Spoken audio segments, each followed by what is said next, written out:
నాకు తెలిసిన జూనియర్ ఒకడు వాళ్ళు డెవలప్ చేస్తున్న ప్రాజెక్ట్లో ఒక కొత్త ఫీచర్ యాడ్ చేద్దామని చెప్పి ఎగ్జిస్టింగ్ ఫంక్షన్లో కొత్తగా ఇఫెల్స్ రాసి పెట్టాడు. తర్వాత దాన్ని ప్రొడక్షన్కి కూడా పంపించారు. టెస్టింగ్ అంతా బాగానే ఉంది, కానీ వన్స్ ఒకసారి కోడ్ ప్రొడక్షన్కి వెళ్ళిన తర్వాత ఎక్కడో సంబంధం లేని పాత ఫీచర్ ఒకటి లేచిపోయింది. ఆ సిచ్యువేషన్లో మనం ఉంటే మనం ఏమనుకుంటాం, అసలు రాసింది ఏంటి, పోయింది ఏంటి, ఆ రెండింటి మధ్య సంబంధం ఏంటి అని. ఈ ప్రాబ్లం మాక్సిమం ప్రతి డెవలపర్ ఫేస్ చేసే ఉంటారు. ఒక సాఫ్ట్వేర్ ఇంజనీర్గా మనం రాస్తున్న కోడ్లో if, else if, switch statements పెరిగిపోతున్నాయంటే మనం ఒక పెద్ద ఆర్కిటెక్చరల్ డిజాస్టర్ వైపు వెళ్తున్నాం అని అర్థం. Welcome back to the channel. ఇవాళ మనం ఎల్ఎల్డిలో the most important principle open closed గురించి మాట్లాడుకుందాం. ఈ ప్రిన్సిపల్ని సరిగ్గా అప్లై చేస్తే మీ కోడ్లో ఉన్న 100 లైన్స్ ఆఫ్ కండిషన్స్ని ఈజీగా లేపేయచ్చు. కొత్త ఫీచర్స్ని ఇంప్లిమెంట్ చేయడానికి ఎగ్జిస్టింగ్ కోడ్ని టచ్ చేయకుండానే యాడ్ చేయొచ్చు. నమ్మట్లేదా? అయితే ఈ వీడియోని చివరి వరకు చూడండి. నేను లైవ్లో మీకు కోడ్ ఎక్స్ప్లెయిన్ చేసి చూపిస్తాను. First, open closed principle rule ఏంటి? సాఫ్ట్వేర్ ఎంటిటీస్ అంటే క్లాసెస్ కానీ, మాడ్యూల్స్ కానీ, ఫంక్షన్స్ కానీ should be open for extension but closed for modification. వినడానికి కొంచెం కన్ఫ్యూజింగ్ ఉంది కదా? Let me decode this for you. Open for extension అంటే రేపు ప్రొడక్ట్ మేనేజర్ వచ్చి కొత్త ఫీచర్ యాడ్ చేయమని అడిగితే మన సిస్టమ్ రెడీగా ఉండాలి ఆ ఫీచర్ని యాక్సెప్ట్ చేయడానికి. అండ్ క్లోజ్ ఫర్ మోడిఫికేషన్ అంటే కొత్త ఫీచర్ యాడ్ చేయడానికి ఆల్రెడీ బాగా టెస్ట్ చేసి ప్రొడక్షన్లో రన్ అవుతున్న కోడ్ని మోడిఫై చేయకుండా ఉండాలి. అదేం లాజిక్? కోడ్ మోడిఫై చేయకుండా ఎలా యాడ్ చేస్తావు అనే డౌట్ మీకు రావచ్చు. అక్కడే అసలైన మ్యాజిక్ ఉంది. మనం కొత్త క్లాసెస్ని యాడ్ చేస్తాం, కానీ పాత క్లాసెస్ని డిస్టర్బ్ చేయం. దీనివల్ల పాత ఫీచర్స్ బ్రేక్ అయ్యే chance 0%. Let's look at the real world example. మనం ఒక ఈ-కామర్స్ యాప్కి డిస్కౌంట్ క్యాలిక్యులేటర్ రాస్తున్నాం అనుకుందాం. దానికి సంబంధించిన కోడ్ ఇలా ఉంటుంది. డిస్కౌంట్ క్యాలిక్యులేటర్ అనే ఒక క్లాస్ ఉంది. ఆ క్లాస్లో మనం క్యాలిక్యులేట్ డిస్కౌంట్ అనే ఒక మెథడ్ని ఇంప్లిమెంట్ చేసాం. ఫర్ ఎగ్జాంపుల్, రెగ్యులర్ కస్టమర్ అయితే 5% డిస్కౌంట్, ప్రీమియం కస్టమర్ అయితే 10% డిస్కౌంట్, విఐపి కస్టమర్ అయితే 20% డిస్కౌంట్. అసలు వీళ్ళెవరు కాకపోతే 0. కోడ్ చాలా సింపుల్గా, నీట్గా, చాలా బాగుంది. జూనియర్ డెవలపర్స్కి కోడ్ చూపిస్తే పర్ఫెక్ట్ అనుకుంటారు, కానీ ఇక్కడే అసలైన ప్రాబ్లం ఉంది. ఫర్ ఎగ్జాంపుల్, దగ్గరలో దసరా వస్తుంది అనుకుందాం.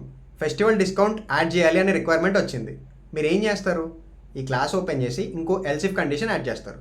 తర్వాత ఎంప్లాయీ డిస్కౌంట్ యాడ్ చేయాలి, మళ్ళీ ఇంకో ఇఫ్ ఎల్స్. ఇలా ప్రతి కొత్త రిక్వైర్మెంట్కి ఆల్రెడీ ఎగ్జిస్టింగ్ క్లాస్ని తీసుకుని దానిలో మోడిఫికేషన్స్ యాడ్ చేస్తున్నాం. ఇది డైరెక్ట్లీ క్లోజ్డ్ ఫర్ మోడిఫికేషన్ రూల్ని బ్రేక్ చేస్తుంది. ఇంకా వర్స్ట్ పార్ట్ ఏంటంటే, ఈ క్లాస్లో మీరు చేసే ప్రతి చిన్న చేంజ్కి మొత్తం యూనిట్ టెస్ట్ మళ్ళీ రన్ చేయాలి. QA టీమ్ మొత్తం మళ్ళీ రిగ్రెషన్ టెస్టింగ్ చేయాలి. It's a maintenance night Meyer.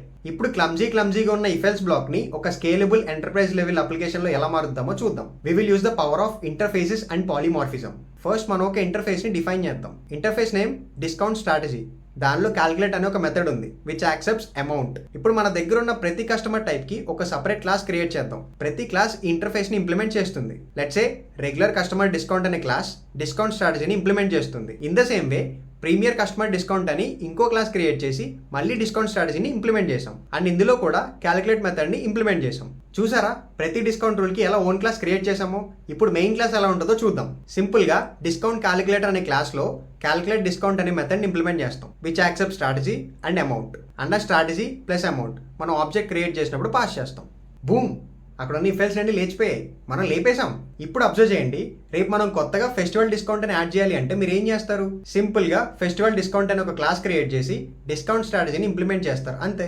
అసలు మనం మెయిన్ క్లాస్ని టచ్ చేయాల్సిన అవసరమే లేదు. This is what exactly open for extension, close for modification means. కొత్త బిహేవియర్ కావాలంటే కొత్త కోడ్ని యాడ్ చేస్తాం, అలా అని చెప్పి పాత కోడ్ని డిస్టర్బ్ చేయం.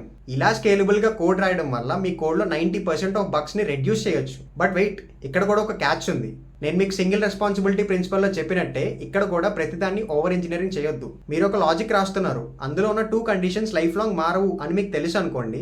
అలాంటప్పుడు వాటి కోసం పెద్ద పెద్ద ఇంటర్ఫేసెస్, ఫ్యాక్టరీ క్లాసెస్ పెట్టి ఓవర్ కిల్ చేయాల్సిన అవసరం లేదు. అలాంటివి చేయకండి. సింపుల్, సిస్టంలో వాలటాలిటీ ఎక్కడ ఉందో ఐడెంటిఫై చేయాలి. అంటే ఫ్యూచర్లో ఈ లాజిక్ చేంజ్ అవుతుంది ఫ్రీక్వెంట్ గా అనిపించినప్పుడు మాత్రమే ఓపెన్ క్లోజ్ ప్రిన్సిపల్ ఇంప్లిమెంట్ చేయాలి. అసలు చేంజ్ అవ్వదు, పర్మనెంట్ గా ఇంతే ఉంటుంది అని తెలిసిన తర్వాత దానికి మనం ఓపెన్ క్లోజ్ ప్రిన్సిపల్ అప్లై చేయాల్సిన అవసరమే లేదు. Just remember one thing, balance is everything in system design. ఇప్పుడు మీకు సిస్టమ్ డిజైన్ ఇంటర్వ్యూస్లో ఒక గోల్డెన్ టిప్ ఇస్తా.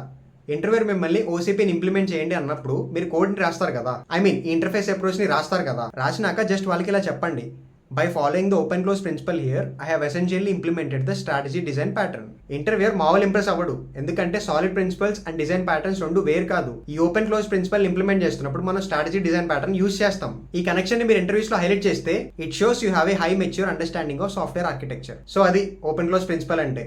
మీ కోడ్లో కూడా ఇఫెల్స్ కండిషన్స్ని వాడడం తగ్గించి ఇంటర్ఫేసెస్ని ఇంప్లిమెంట్ చేయడానికి ట్రై చేయండి. మీ కోడ్ క్వాలిటీ ఆటోమేటిక్గా పెరిగిపోద్ది. ఇది సాలిడ్ ప్రిన్సిపల్స్లో సెకండ్ ప్రిన్సిపల్ మాత్రమే.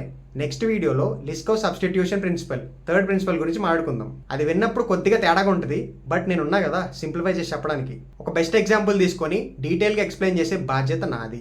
ఈ వీడియో చూసి నేను ఎంతో కొంత నేర్చుకున్నా అని మీకు అనిపిస్తే వీడియోని ఇప్పుడే లైక్ చేయండి. సిస్టమ్ డిజైన్ అండ్ ఎల్ఎల్డి నేర్చుకోవాలనుకున్న మీ ఫ్రెండ్స్ అందరికీ ఈ వీడియోని షేర్ చేయండి. అండ్ ఇంకా సబ్స్క్రైబ్ చేసుకోకపోతే please hit that subscribe button. Let's build the best engineering community out there. Keep coding, keep building, and I'll see you in the next one. Bye.